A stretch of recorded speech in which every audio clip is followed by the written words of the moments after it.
부인죄와 관련해서는 20대 국회 때 이철희 의원과 함께 많은 작업을 했었습니다. 그 당시에도 여러 공청회를 하면서 논란이 많이 됐는데요. 김남진 박사님이 발표 중간에 몇 가지 이제 쟁점 사항들이 있습니다. 이런 것들을 저희들이 또 이 법안에 대해서 반대하시는 분도 상당히 있습니다. 그래서 특히나 헌법에 보장된 표현의 자유를 이야기하면서 반대하는 논거로 제시를 하고 있는데요. 몇 가지 제가 이제 필요성에 대해서는 우리 옆에 계신 김정호 변호사님께서 충분히 설명을 해주실 것 같고, 저는 형법 교수니까 좀 법리적인 측면에서 좀 말씀을 드리겠습니다. 먼저 30쪽에 나와 있는 이 공소시효 정지와 관련된 거 말씀드리겠습니다. 이 법은 사실은 이철희 의원 대표 발의할 때는 공소시효 정지는 저희가 넣지 않았습니다. 왜냐하면 5.18 민주화운동 부인 왜곡하고는 좀 상관이 없는 거거든요. 그러나 이제 5.18 민주화운동 진상조사를 하면서 문제가 된 것이 5.18 민주화운동 당시에 군인들에 의해서 여성에 대한 성폭행 이런 부분들이 문제가 돼가지고 내란죄라든지 외환죄라든지 이런 헌정사 파괴 범죄에 해당하지 않습니다. 그래서 이런 부분을 어떻게 해결할 것인가에 대해서 고민을 하다 보니까 김남진 박사님께서 이제 반인도적 범죄 행위라는 개념을 5.18 특별법에 만들고 거기에 이제 정지 규정을 제안을 하셨는데요. 법 체계로 보면은 헌정사 파괴 범죄의 공소시효에 관한 특례법이 있습니다. 이게 이제 95년 12월 21일 날 제정이 됐는데 이 법과 동시에 5.18 특별법이 만들어졌습니다. 헌정사 그 파괴 범죄에 대해서 그 특별법에 3조에 공소시효 적용 배제 규정을 넣고, 그 다음에 5.18 특별법에 5.18 민주화운동 기간에 벌은 그 기간 동안은 93년까지 공소시효를 정지한다라는 규정을 만들어놨습니다. 그래서 제 개인적인 생각으로는 5.18 특별법에 반인도적 범죄 행위 개념을 넣고 정지하는 것보다는 헌정사 파괴 범죄의 공소시효에 관한 특례법에 2조에서 헌정사 파괴 범죄를 개념을 하고 집단 범죄 이렇게 되어 있는데 거기에 2호를 반인도적 범죄를 신설을 하고 그 다음에 5.18 특별법에 정지 규정을 두는 것이 법 체계적으로는 좀 맞다 이렇게 생각을 하고 있습니다. 그 다음에 이제 부인죄와 관련해서 이제 문제가 되는 것이 계속해서 위법성 조각사를 둘 것인지 말 것인지 이런 것입니다. 아까 그 조인태 토론자께서도 말씀을 하셨듯이 지만원 씨라든지 이런 분들이 어떤 학술대회 비슷하게 해서 공청회를 한다든지 뭐 이런 것들이 있는데 여러분들이 좀 고민해 보실 것이 5.18 민주화운동 부인죄가 우리가 통상 생각하는 명예훼손죄와 같은 취지다라고 생각하시면 좀 안 될 것 같습니다. 왜냐하면 이것이 나온 것이 독일헌법 130조의 대중선동죄라고 있습니다. 홀로코스트 부인죄를 만드는 것인데 이 제5법익을 이야기할 때 명예훼손죄처럼 개인에 대한 명예훼손, 개인에 대한 명예감정 뭐 이런 것이 아닙니다. 역사적 사실에 대해서 부인을 하는 거기 때문에 인간의 존엄성에 대한 그런 차원에서 접근을 하고 있습니다. 그래서 우리가 통상 310조에서 말하는 아까 형법 310조에 위법성 조각 사유가 있습니다. 오로지 진실한 사실일 때 공공의 목적을 위할 때 이렇게 되었는데 이 역사적 사실은 진실이 아니라 거짓, 허위 사실이거든요. 그렇기 때문에 여기에서 310조와 같은 진실한 사실을 개념이 전제될 수가 없는 것입니다. 자, 두 번째는 이제 문제가 되는 것이 저희들이 그 여러 가지 측면에서 위법성 조각 사유라고 하는 것은 기소를 한 다음에 검찰에서 이것이 없다라는 것을 충분히 엄격한 증명을 통해서 입증을 해내야 됩니다. 사실상 지금은 310조를 할 때 학설에 의하면 이게 입증 책임이 피고인한테 전환이 되어 있습니다. 그래서 본인이 검찰에서 이제 위법성 조각 사유에 대해서 집중하는 것이 아니라 피고인 측으로 넘어와 있는데요. 이런 것들은 일단 기소 이후에 법정에서 충분히 다퉈질 필요가 있다.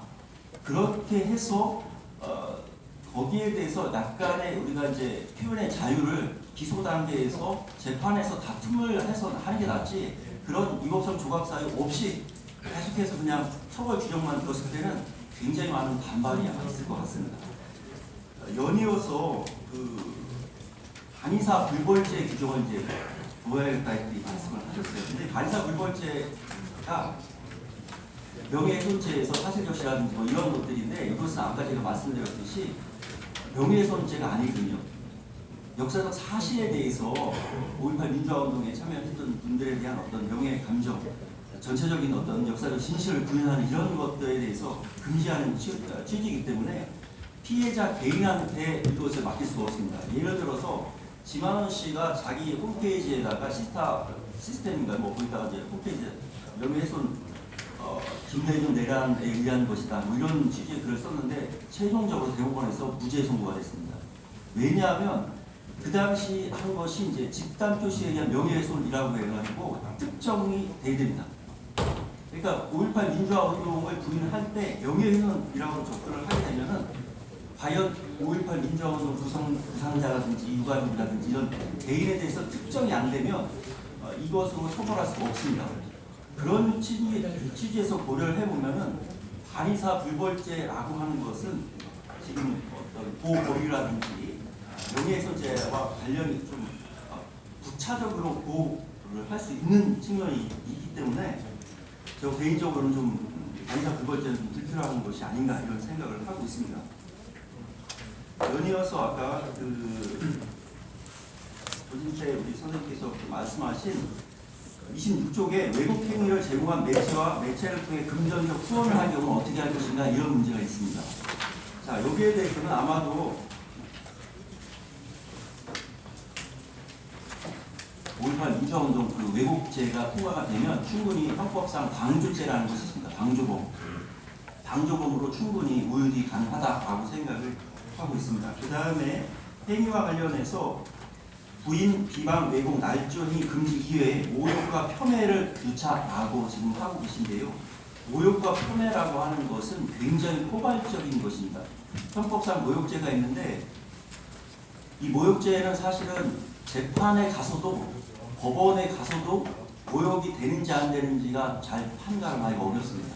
그만큼 형법학자로서는 볼 때 굉장히 모호한 규정의 하나입니다. 그래서 만약에 부인, 비방, 왜곡, 날조 이렇게 조금 더 특정된 것 이외에 모욕까지 넣게 되면 거기다가 위법성 조각사유도 없으면 정말로 어느 대부분의 발언이 이 법에 대해서 기소가 될 가능성이 굉장히 높습니다. 그래서 이렇게 놓을 수는 있겠지만 표현의 자유라는 측면에서 굉장히 많은 시기가 돼서 아마도 법 통과가 굉장히 어렵지 않나 이런 생각을 하고 있습니다.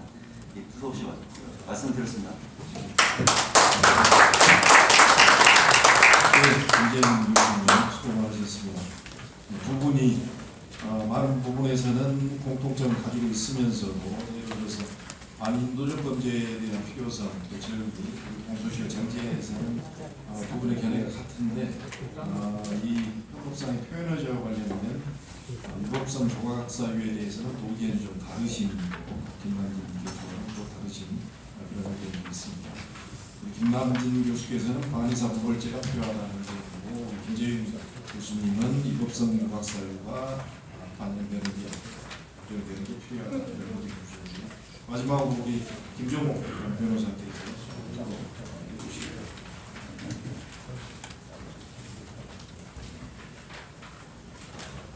우리 김재현 교수님께서 이 토론을 아주 명확하게 그 때문에 내용을 보지 않고 그렇게 말씀해 주셔서 되게 존경의 마음을 표합니다. 사실은 발제문을 읽으면 다 발표하는 사람도 무슨 내용이 모르고 읽고 있는 것 같아서 저도 역시 똑같은 방식을 시도했습니다. 결국 역사 왜곡을 처벌할 것인가의 문제입니다. 이 문제는 표현의 자유에 대한 침해 논란과 더불어서 어떻게 풀 것인지에 대해서 많은 논의가 있어 왔는데 사회가 병리적 현상이 없다면 법이 규율할 필요가 없죠. 그러니까 가능하다면 사회 문화적 영역으로 해결되고 또 정치적으로 해결되고 또 시민의 토론과 어떤 그런 관용의 대상으로 해결될 수 있다면 가장 우리 사회가 바라고 있는 성숙한 사회의 모습입니다. 작년에 2월에 예를 한번 들면 지만원이나 극우 유튜버들 일베를 중심으로 하는 그 사람들의 주장 정도로 있던 것들이 2017년 4월에는 전직 대통령이라는 전두환이 회고록을 쓰면서 아예 이제 국문화의 장으로 이 왜곡과 이 폄훼가 아예 들어왔고 심지어는 작년 2019년 2월에는 국회 공청이라는 형식을 통해서 이제 민의의 전당에 국회에서조차도 그 말이 반복되고 있는 상태가 된 것입니다. 그렇다면 우리 사회가 그걸 자정력에 의해서 해결을 하자고 하는 일반적으로 당연히 맞는 말인데 과연 그 자정력에 해결할 수 있는 정도의 우리가 이 사회가 그 정도 시스템이 돼 있냐? 최소한 그 정도 발언하면 국회에서 그분을 제명하고 그 발언에 책임지게 할 수 있는 그런 사회주의적 해결책이 우리 사회가 시스템이 작동하고 있느냐? 그 시스템이 전혀 작동하지 못하고 있기 때문에 이 병기 현상에 대해서 법이 게으르고 무력하게 지켜만 봐야 되느냐 이런 문제의식 속에서 이제 이 논의가 나온 것입니다. 그래서 이 형사처벌 논의가 형사처벌은 기본적인 국가공권력의 강제이기 때문에 기본적으로 보충적이고 최우수단성이라는 걸 저희도 알고 있습니다. 그래서 이 방법이 최선의 방법이어서 이걸 고민하는 게 아니라 최악을 막는 최선 차악은 되기 때문에 더 이상 방치할 수 없는 일대점을 많이 넘었기 때문에 이 논의를 하고 있는 것이다. 이 찬성론에 있는 사람들이 좀 처벌을 발본 세번 처벌해야 한다 이 생각에 집착해서 이 논의를 하고 있는 게 아니라 이 최악의 상황을 모면하기 위한 차악적 방법으로서 이 고육체육조서의 이 형사처벌 논의를 심사숙고해서 문제제기를 하고 있는 것이다. 이러한 점을 이해를 하고 들어주시면 좋겠습니다. 왜냐하면 우리 대법원이 집단표시 명예훼손이라고 해서 집단의 크기가 너무 크면 처벌할 수 없다는 논리를 갖고 있습니다. 이게 쉽게 예를 들면 이런 겁니다. 이 예전에 그 강용석이라는 전 국회의원이 아나운서 비하를 했어요. 그리고 또 대전 법조비리 터졌을 때 대전에 있는 검사들이 다 비리덩어리다 이렇게 두 가지 사례가 있었는데 대전에 있는 검사는 몇 명이 넘지 않았기 때문에 유죄 피해자 특정이 됐다고 보고 유죄를 인정했습니다. 근데 아나운서는 전국에 등록된 아나운서 숫자가 너무 200명인가 300명이 된다고 해서 피해자 특정이 안 됐다 이렇게 애매한 기준으로 피해 집단이 너무 크면 전부 다 그냥 넘어가. 전라도민을 피해한다든지 광주 시민을 피해한다든지 5.18 유공자를 피해하면 그 집단의 크기가 당연히 몇백 명을 넘고 1000명, 1000만 명이 되기 때문에 당연히 현재 법리에 의하면 집단표시 명예훼손 법리에 의해서 뻔히 왜곡을 해서 처벌하지 못하는 처벌 흥결이 있습니다. 그래서 지만은 2002년부터 계속 5.18 민주화운동은 김대중과 북한 김일성이 학세에서 이렇게 국동이나 말 2002년부터 계속 강조하고 있는데 계속 유죄가 나오다가 어느 부분에서는 지만원의 말이 명백하게 말도 안 되는 말임에도 불구하고 집단표시 명예훼손에서 피해자 특정이 안 됐다는 아주 절차적인 이유로 무죄가 선고됐습니다. 그러니까 어떻게 됩니까? 왜곡한 사람들은 지만원 무죄 나왔다 이 결론만 가지고 정당화 된 것처럼 이런 악순환이 반복되고 있습니다. 그렇다면 미국과 같이 표현의 자유를 절대적으로 사상의 자유를 더 인정해주는 그런 법제를 얘기하는 분들이 계신데 미국은 자유를 주면 대신 책임을 따릅니다. 미국은 징벌적 손해배상이 있습니다. 그 말 한마디 잘못하거나 크게 어떤 누구의 인격권 침해를 하거나 다른 침해를 했을 때 우리 법이 인정하고 있는 것보다 훨씬 더 많은 징벌적 손해배상이 있습니다. 근데 저희는 사실 손해배상 법제가 징벌적 손해배상도 없을 뿐만 아니라 인정돼봐야 아주 상식적 의미에서 어떤 민사적 해결 수단도 없는 것입니다. 그러니까 집단표시 명예훼손에 대한 처벌 규정이 너무 엄격하고 민사적으로 미국과 같은 징벌적 손해배상이 전혀 없는 사례 하에서는 지만원이 수십 번 반복을 해도 계속적인 그냥 또 해도 되는 잘못된 면책을 줄 수 있는 시그널을 주고 있는 이 인계점이 넘어섰기 때문에 제가 이 논의를 하고 있는 것이다 라는 점을 말씀드립니다. 그리고 특히 40페이지에 제가 써놨는데요. 이렇게 말씀하신 분들이 많죠. 6월 항쟁, 4.19 혁명 이 많은 것들이 그거 왜곡하는 것도 처벌하자고 왜 5.18만 특별하게 처벌해야 돼? 이 문제 제기를 하신 분들이 일반적으로 있습니다. 그런데 저는 이렇게 말씀드리고 싶은 거예요.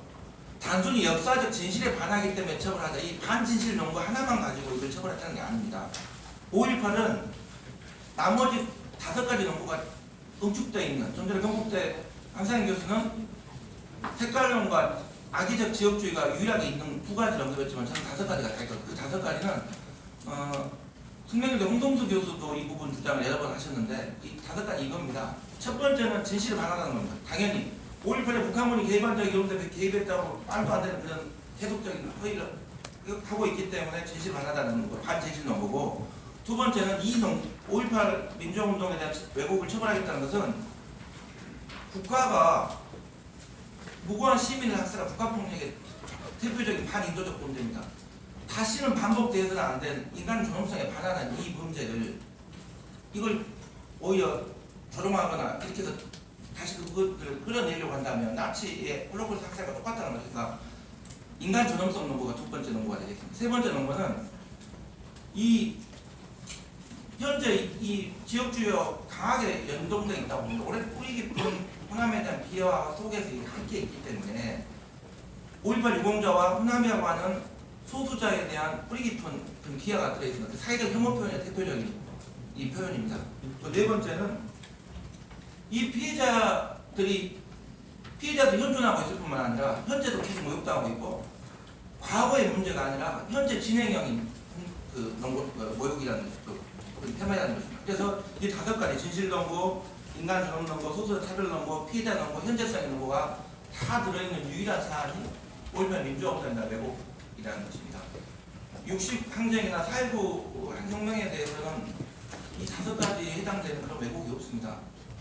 이 5.18 민주화운동의 이 왜곡이 다 들어있기 때문에 가장 대표적으로 가장 여건이 성숙되어 있고 지금까지 논의가 많이 있었기 때문에 일단 이걸 먼저 한번 국보기로 우리가 한번 해서 출발해보자는 취지고, 대신 이런 처벌의 당위성이 분명히 있습니다만은 반대론이나 이걸 반대를 위해서 반대하는 분들의 얘기는 따라서 좀 더 우리 한국 사회 성숙한 민주주의를 위해서 고민하는 분들이 제기하는 어떤 다른 기본권과의 충돌의 문제는 좀 더 법을 보완적으로 만들어보자는 거죠. 그래서 제가 이제 여기서 쓰고 있습니다만 공연성 요건이 뭐냐면 지금 이영석 의원께서 발의하신 법안에 다 들어있는 이런 상황이니까 공연성입니다. 공연성이란 말은 뭐냐면 개인 간의 밀담은 처벌하지 않겠다는 거예요. 그냥 전혀 두 사람끼리 그냥 막걸리 먹다 하는 얘기 정도는 처벌하지 않고 공개성을 띄고 있는 그런 공연성 요건을 갖춘 그런 정도를 처벌하겠다고 해야지만 표현자의 본질적 내용을 침해하지 않는다. 그래서 지금 이영석 의원님께서 그 1호, 2호, 3호로 예시하고 있는 부분들은 결국은 형법상에서 말하는 공연성 요건을 규정해 놓은 것입니다.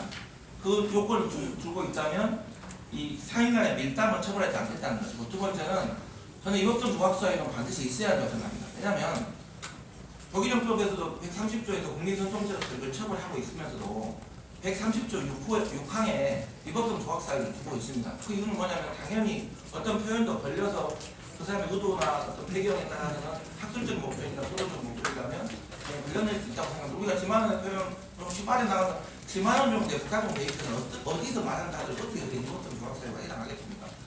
저는 좀 더 자신감을 가지고 위법성 조합사유는 반드시 규정을 해야 한다고 생각하는 이유는 뭐냐면 처벌의 당위성에 있어서 그게 필요 없겠지만 표현의 자유 침해와 관련해서 완충제로서 우리가 헌법상 이론으로는 기본권이 충돌했을 때 이 가치와 명예보호와 인격권 보호와 표현의 자유가 충돌했을 때 어떻게 할 것이냐, 헌법적으로는 규범조화적으로 해석하자고 합니다.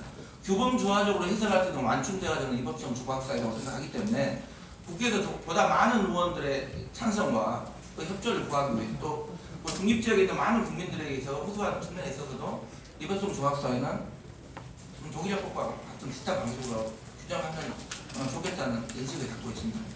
그리고 여기서 나왔던 얘기 중에 마지막 얘기인데요. 이 공소시효 정지와 관련해서 제가 헌법재판소 96년 2월 16일 선고된 헌법재판소 결정을 한번 제가 인용해 보겠습니다. 지금 공소시효가 사후적으로 만들어져서 우리 사후 입법에 의해서 사후적으로 만들어 놓은 법에 의해서 처벌돼서는 안 된다는 게 재형법정의 가장 기본 원칙이 형벌불소급의 원칙입니다. 그럼 공소시효의 문제가 형벌불소급의 원칙에 어긋나는 것이냐는 데 대해서 헌법재판소가 명확하게 결정을 했습니다. 뭐라고 결정했냐면 언제부터 어떠한 조건 하에서 처벌할 것인가의 문제는 형벌불소급의 원칙이 맞다는 거예요. 하지만 공소시효는 그게 아니라 얼마 동안 가능한가의 문제이기 때문에 기본적으로 이것은 형벌불소급의 원칙에 해당되지 않기 때문에 일반적인 법치주의 원리들을 해결해야 바로 재형법정지 위반이 아니다라고 명시를 하면서 두 가지를 나눠서 해석합니다. 이 법이 규율할 당시에 아직 사실관계 공소시효가 안 끝난 경우에는 우리가 부진정 수급표라고 합니다. 법률적인 경우 현재 부진정 수급표사는 재판관 전원이 다 합헌이라고 했습니다. 논의 여지가 없다. 근데 진정 수급표 이미 다 끝났어요.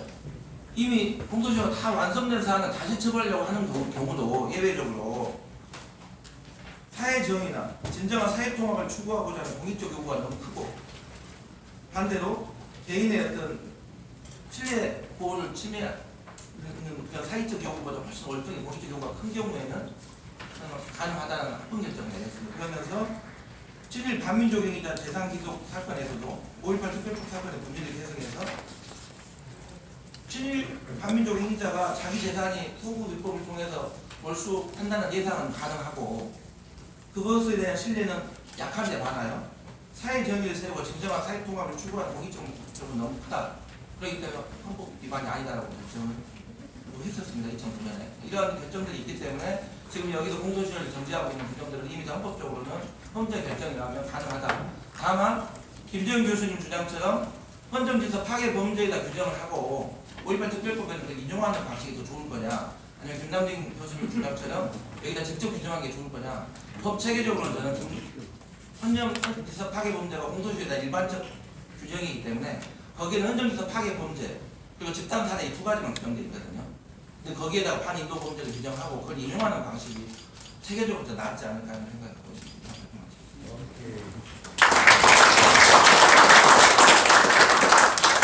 김정호 변호사께서 역시 전두환 해고로 관련 피해자